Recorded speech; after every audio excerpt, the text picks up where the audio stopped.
Bom dia. Vamos abrir nossas Bíblias em Lucas, capítulo 11. Versículos 37 a 42. Lucas, capítulo 11, versículos 37 a 42.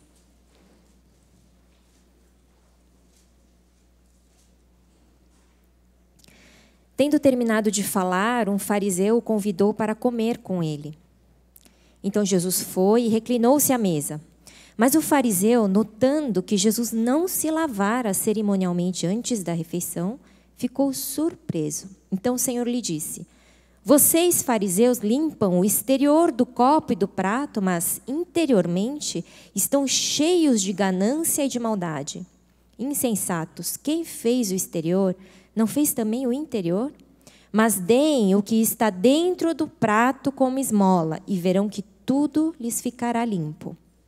Ai de vocês, fariseus, porque dão a Deus o dízimo da hortelã, da arruda e de toda sorte de hortaliças, mas desprezam a justiça e o amor de Deus. Vocês deviam praticar essas coisas sem deixar de fazer aquelas. Amém. Há umas 2 semanas, acho, circulou aí nas redes sociais um vídeo de uma experiência que fizeram com mães e filhos. Então, a ideia era assim, num primeiro momento, apareciam algumas mães falando a respeito de si mesmas, o julgamento que elas faziam de si mesmas como mães.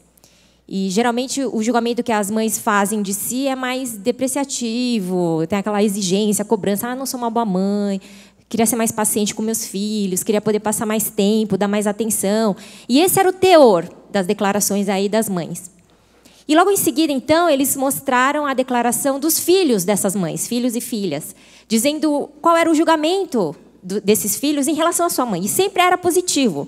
Então, mostrava a mãe vendo, né, no televisor o seu filho falando: ai, minha mãe é muito legal, ela brinca comigo, ela faz comida gostosa e tal, enfim.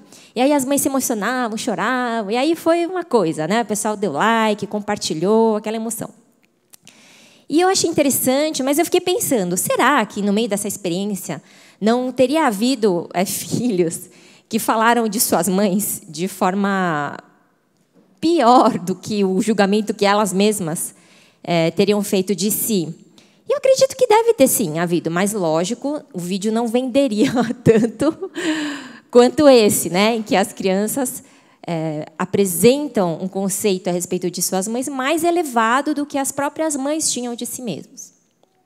Quando a gente tem um julgamento, ou a gente tem uma ideia de quem eu sou, como eu sou, e outra pessoa vem falar de mim num padrão mais elevado, me elogiando, todos nós ficamos felizes.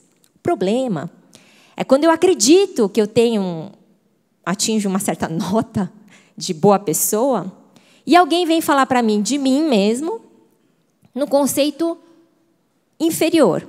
E isso nos deixa muito bravos. E o que eu queria pensar com os irmãos, então, à luz desse texto, e como cristãos, que nota você se daria como um cristão?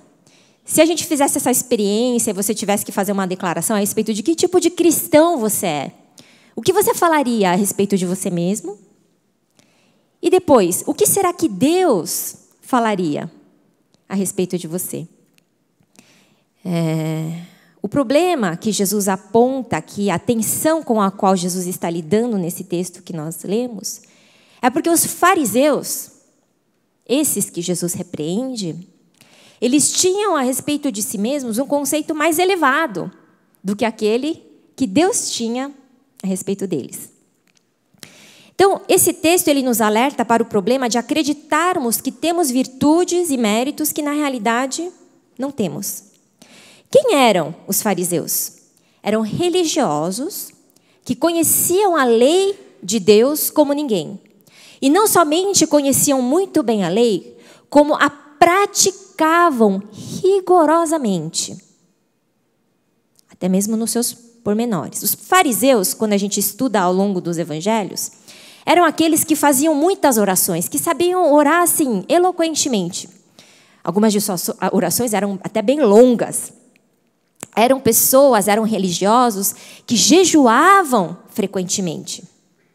Também eram homens que davam esmolas, que iam aos templos, que ensinavam a lei de Deus.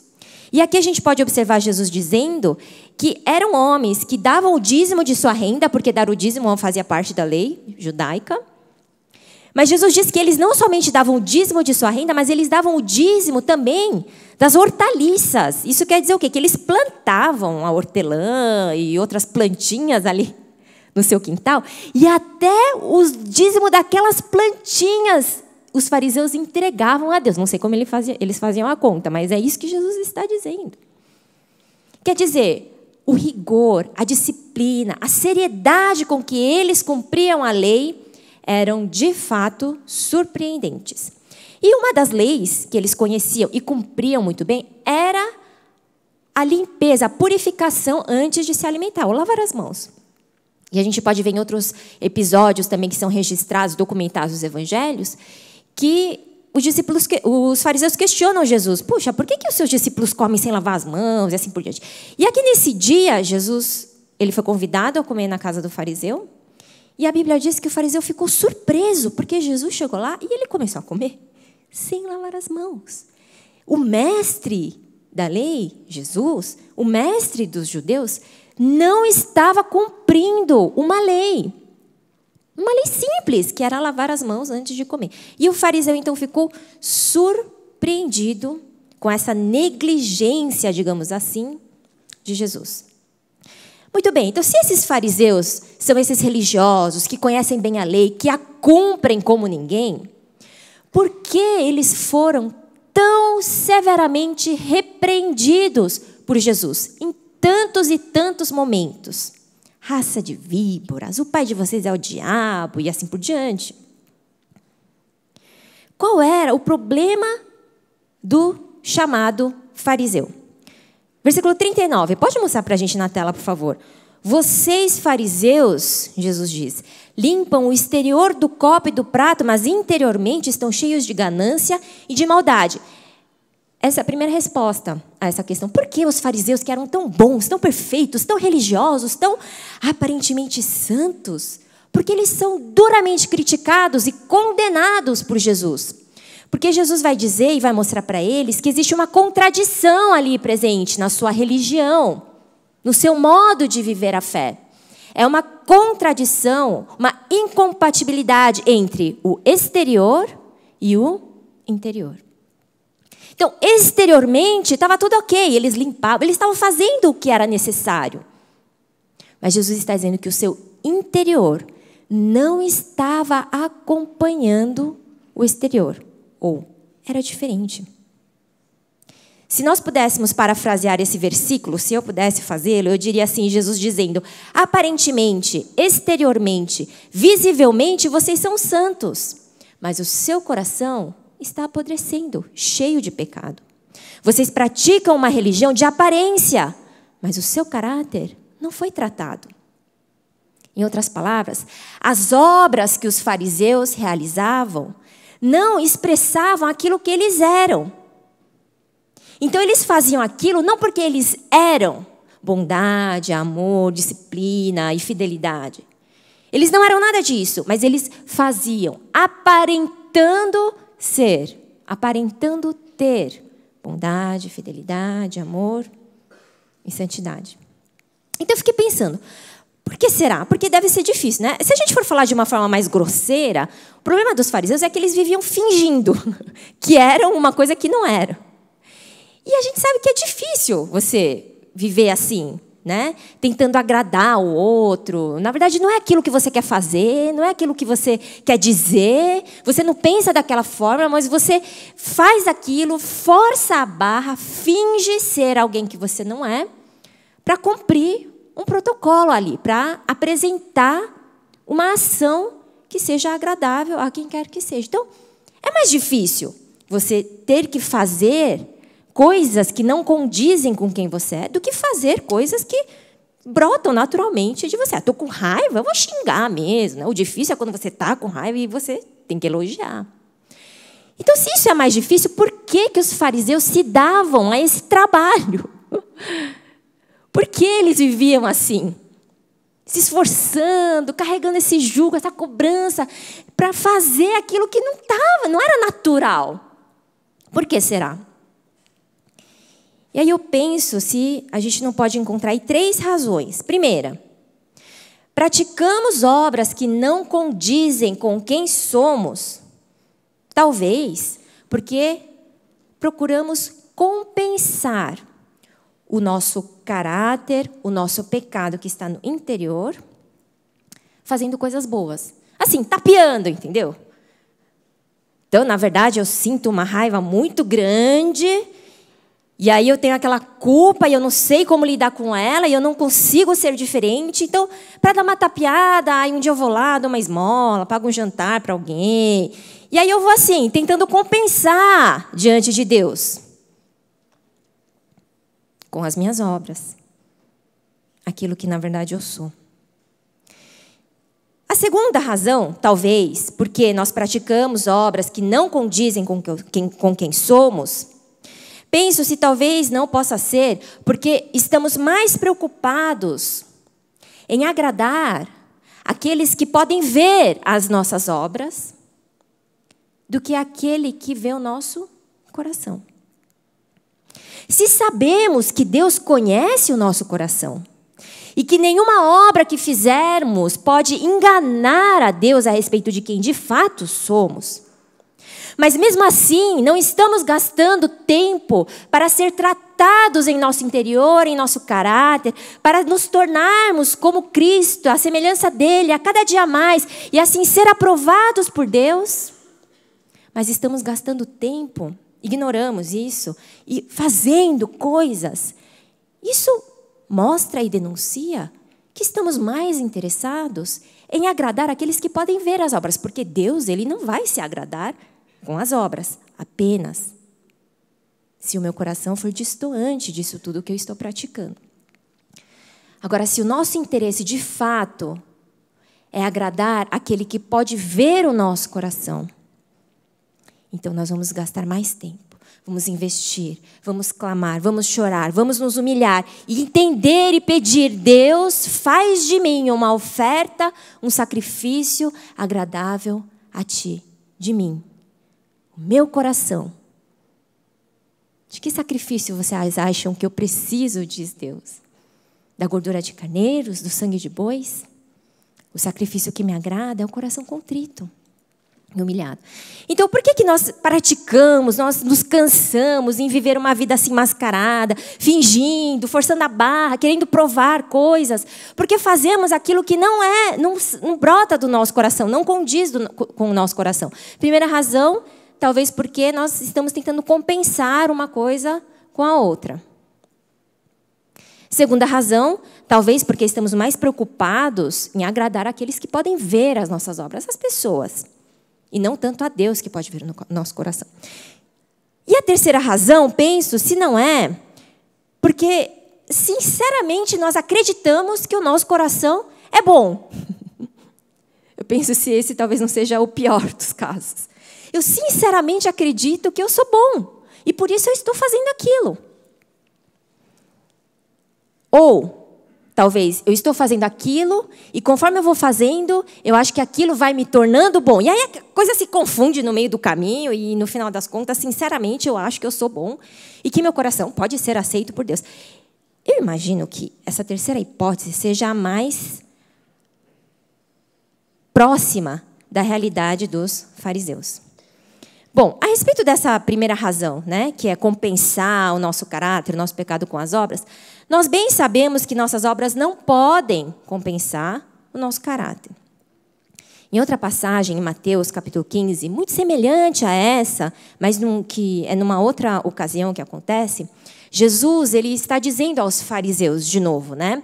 Vocês estão desonrando os seus pais, vocês não estão ajudando os seus pais que já estão idosos, tal, e vocês dizem para eles, como se vocês fossem muito espirituais: ó, pai, mãe, o dinheiro que eu ia te ajudar, eu estou entregando de oferta para Deus.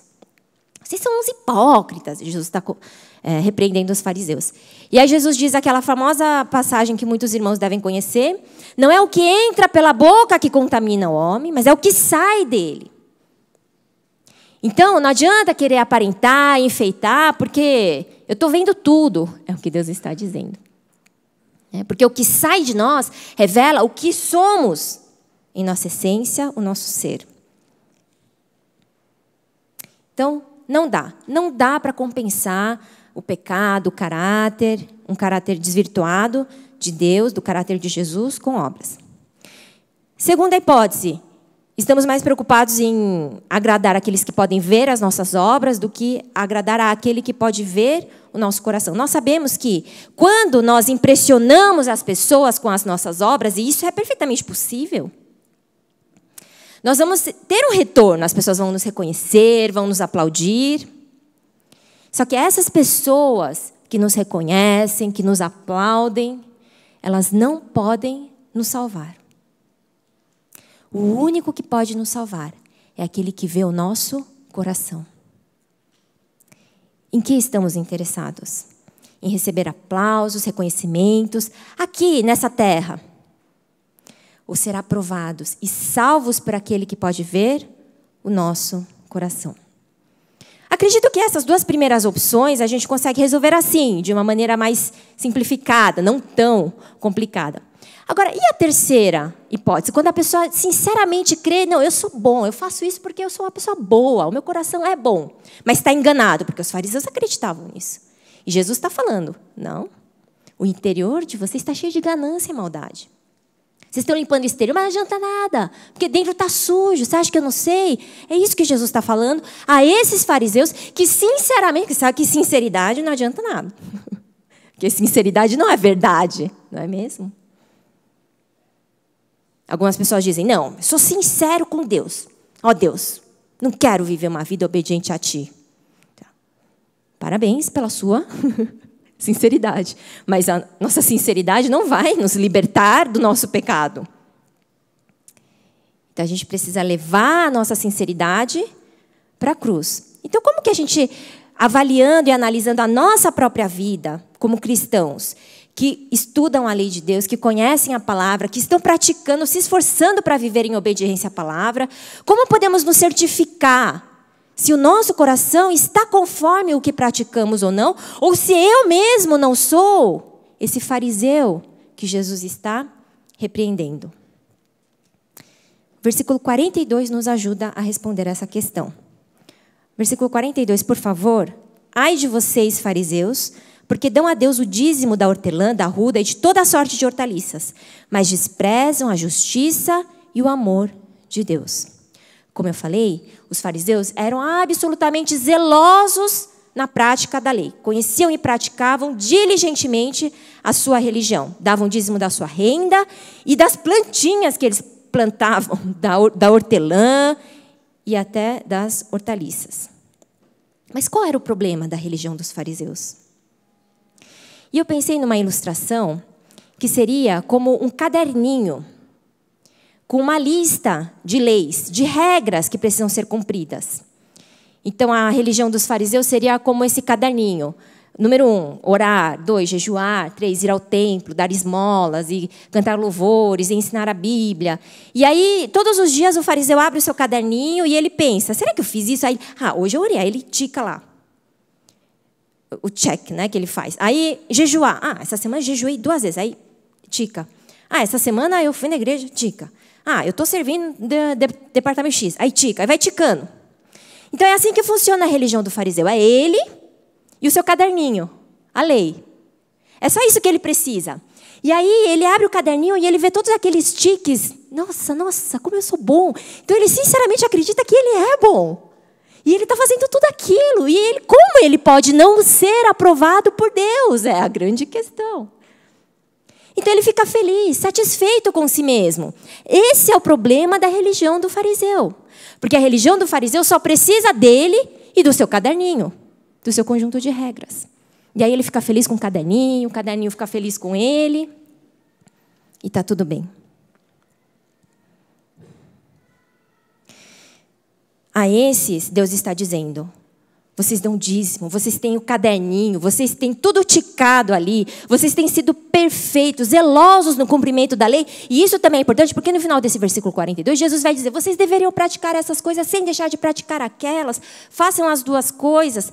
Sim, Jesus está dizendo a eles, mas vocês estão desprezando a justiça e o amor. Isso quer dizer que a religião para a qual Jesus nos chama, que Ele nos trouxe como caminho para a salvação, ela é diferente daquela religião que funciona eu e o caderninho. A religião de Deus, ela exige que eu estenda uma justiça e um amor. E não dá para fazer isso com um caderninho, estender justiça e amor.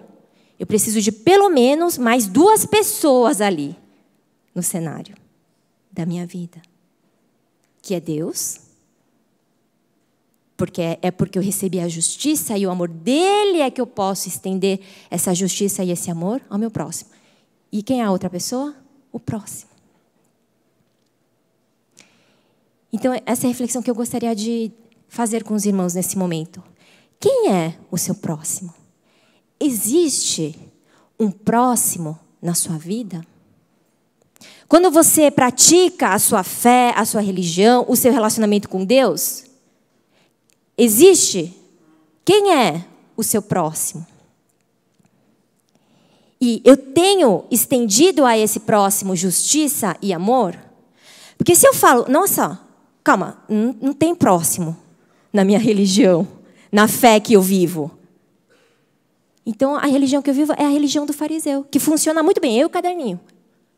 Eu feliz, comigo mesmo, satisfeito com a minha performance.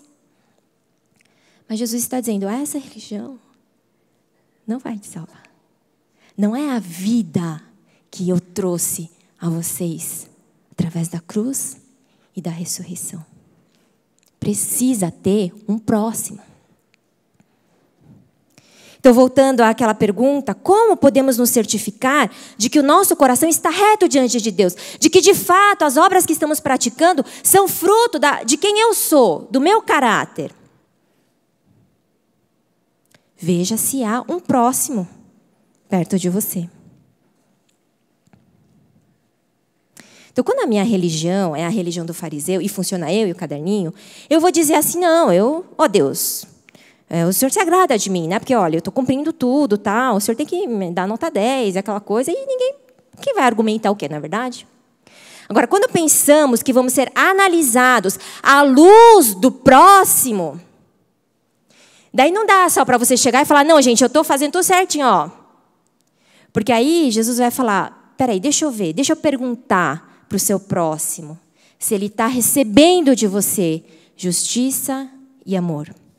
Então, aí porque o caderninho não fala, né? Mas se o próximo disser, dele eu não estou recebendo, aí a gente cai naquele conflito de julgamentos e avaliações, não é mesmo?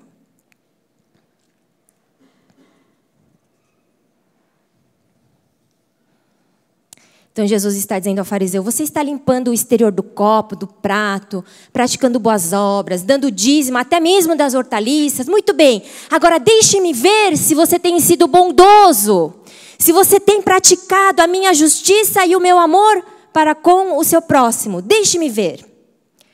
Deixe-me ver se tudo o que você está fazendo de bom e que é conforme a minha palavra, se você está fazendo isso para me glorificar, ou se você está fazendo isso para se auto-justificar, para ficar feliz e satisfeito consigo mesmo. Deixe-me ver. Onde está o seu próximo? Aí essa pergunta, né? Quem é meu próximo? Onde está meu próximo? É familiar, não é mesmo? Foi um perito na lei que fez essa pergunta para Jesus. Jesus, o que eu tenho que fazer para ser salvo? Jesus disse que Jesus era muito sábio, né? Ele deu uma cartada de mestre. Me diz você o que a lei diz. Então ele pensou, bom, Jesus não deve estar querendo que eu recite aqui as 500.000 leis judaicas. Peraí, deixa eu resumir, calma. Aí ele volta lá em Deuteronômio 6. Ah, tá. A lei diz que tem que amar Deus de todo o coração, de toda a força, de toda a alma, de todo o entendimento. E os judeus entendiam muito bem a implicação disso e amar o próximo como a mim mesmo. Aí Jesus diz o que para ele? Muito boa resposta, é isso mesmo. Vá, faça isso e você vai ser salvo. E aí o perito na lei quis se excusar, porque ele estava acostumado com o caderninho dele, né? A religião que funciona, eu o caderninho. Aí Jesus fala, aí ele confundiu, calma, entrou próximo nessa história, amar a Deus. Aí, mas Jesus, quem é o meu próximo? Porque eu não tenho próximo, não estou vendo o próximo aqui. Então Jesus conta a história do samaritano. Nessa parábola, um homem foi ferido, foi assaltado, estava à beira da morte. Jesus diz que 2 homens religiosos, um sacerdote e um levita, passaram por ali, viram, Jesus deixa claro que eles viram, mas eles passaram reto, não fizeram nada. E eu fiquei pensando, por que será que eles não pararam? Ou indo um pouco além, por que será que eu não paro quando eu vejo tantos próximos com tanta necessidade? Por que será que eu passo assim reto e aquilo não me incomoda? Eu não fico chateada comigo mesmo. Eu consigo lidar numa boa com isso. De ter um próximo passando por uma grande necessidade, passar por ele e dizer, minha religião está funcionando bem, por que está?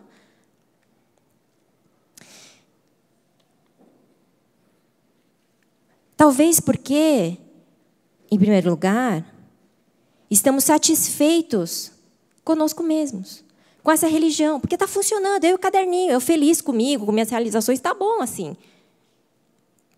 Eu estou satisfeito. Por que você está falando de próximo? Não precisa de nada disso.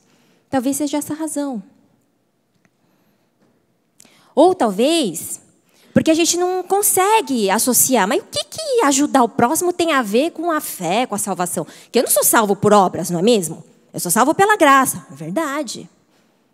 Nenhuma obra que eu fizer, nenhuma grande ajuda extraordinária que eu der a qualquer próximo que seja, pode me salvar. A única forma de sermos salvos é a obra redentora de Cristo na cruz. É graça.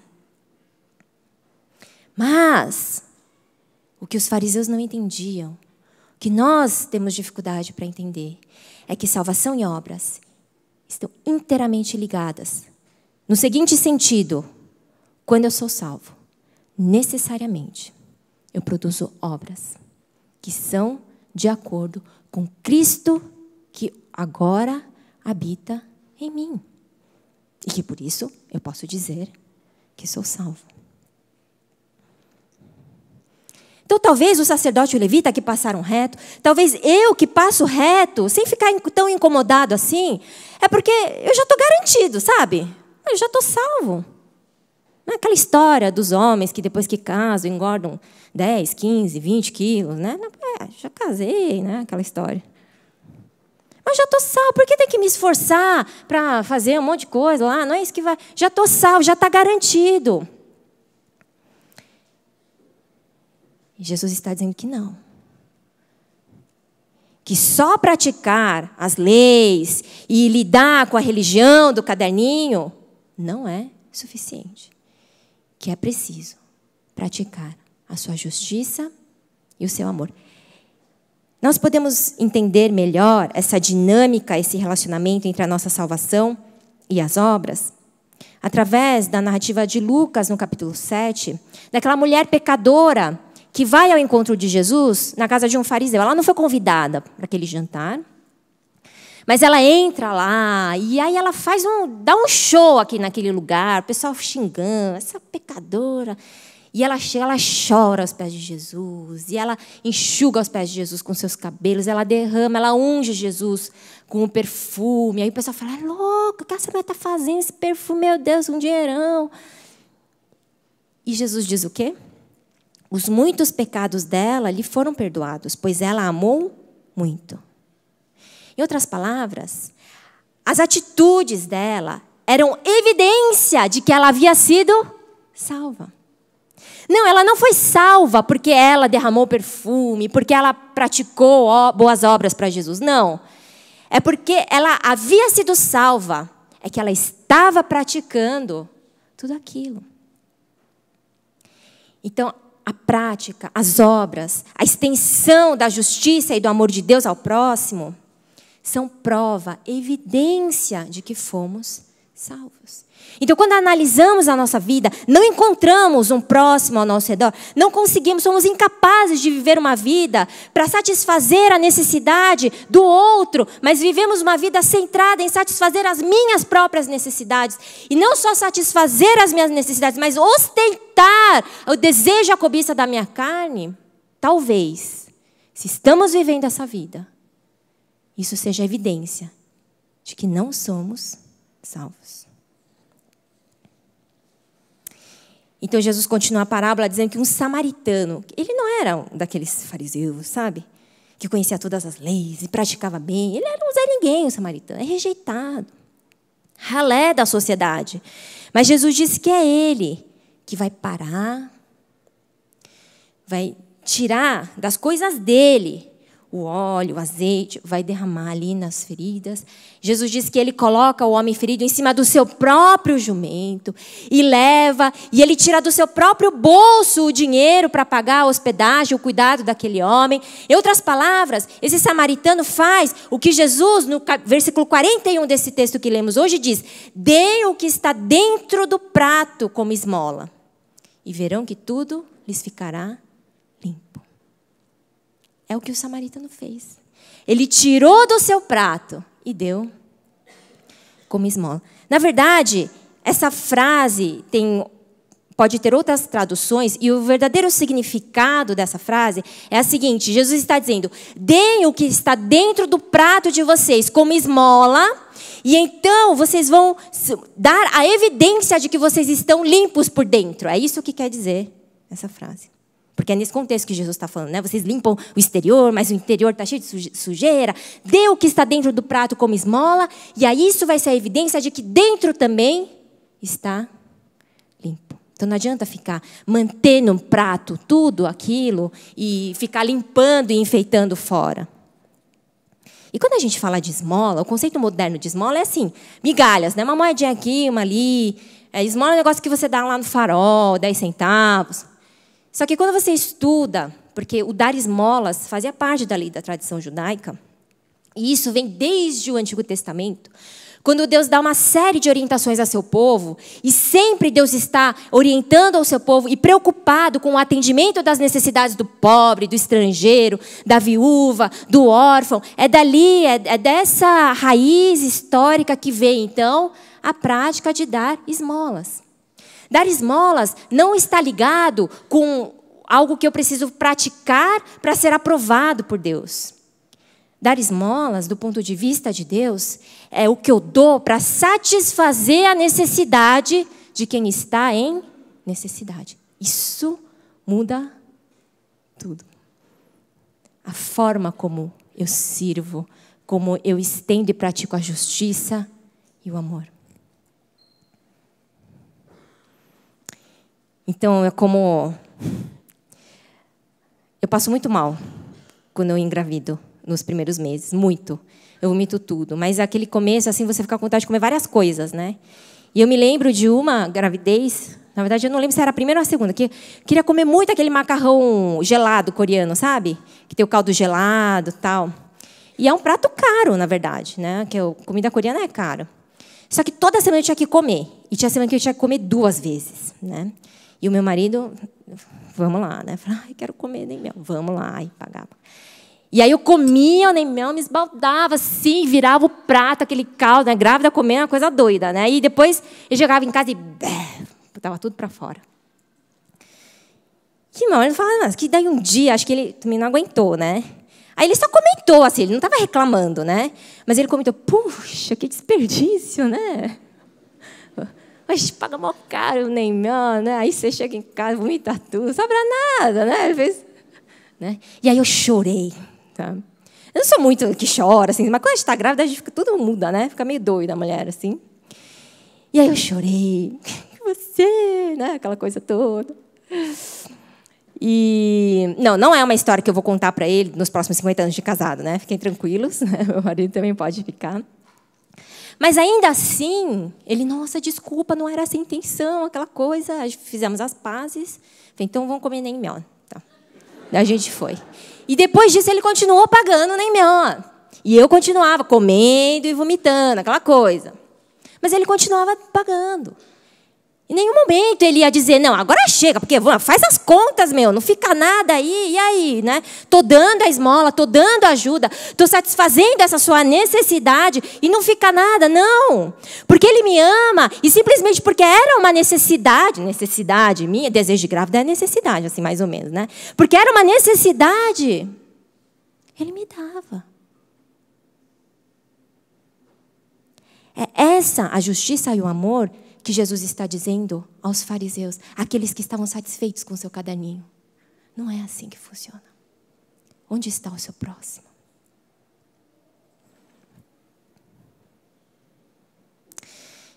E eu gostaria de finalizar dizendo aos irmãos que essa mensagem é, na verdade, no fundo, um convite de Deus para nós.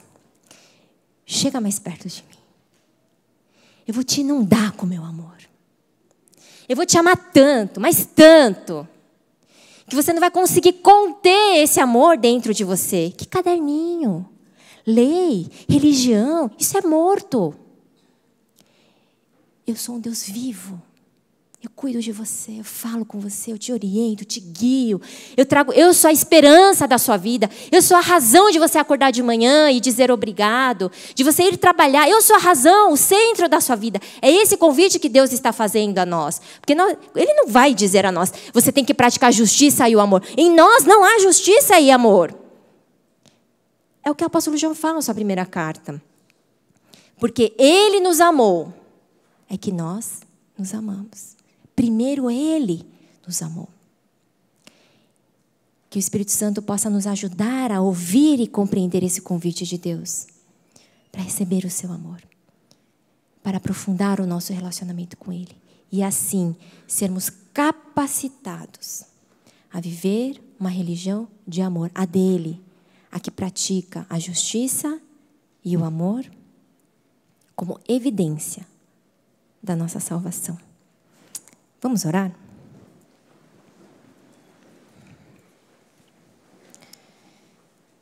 Em 1 João 3, versículos 16 a 18, o apóstolo João nos diz assim: nisto conhecemos o que é o amor.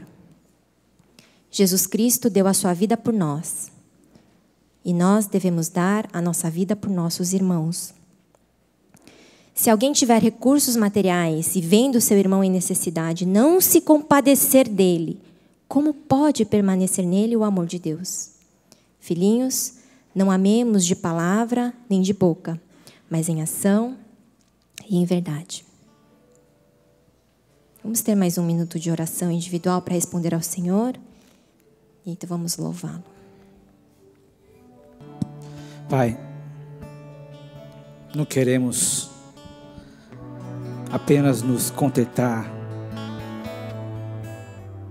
com o caderninho, Pai. Apenas nos orgulhar das coisas que nós fazemos de melhor. Mas o que adianta você amar as pessoas que amam você? Isso até gentios faz.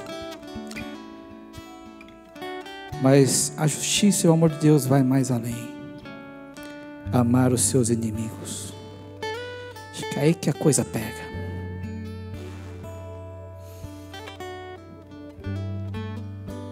Aí o próximo que a gente não quer enxergar. Infelizmente, os nossos inimigos não é uma nação. Mas hoje em dia o inimigo é meu primo, a minha mãe, o meu irmão. Pessoas da mesma igreja.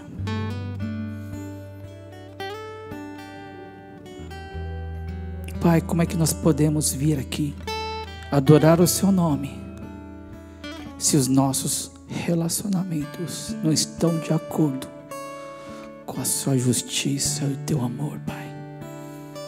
Até quando nós vamos sustentar essa falsidade, Pai? Obrigado pela palavra de hoje, Pai. Queremos refletir, não apenas refletir, mas em ação, buscar, Pai, reatar os relacionamentos quebrados, Pai. Nos ajuda, Pai, sabendo que nós não conseguimos, mas pela mesma graça, pelo mesmo perdão que o Senhor nos perdoou, saberemos que seremos capazes de perdoar. Em nome de Jesus Cristo oramos. Amém.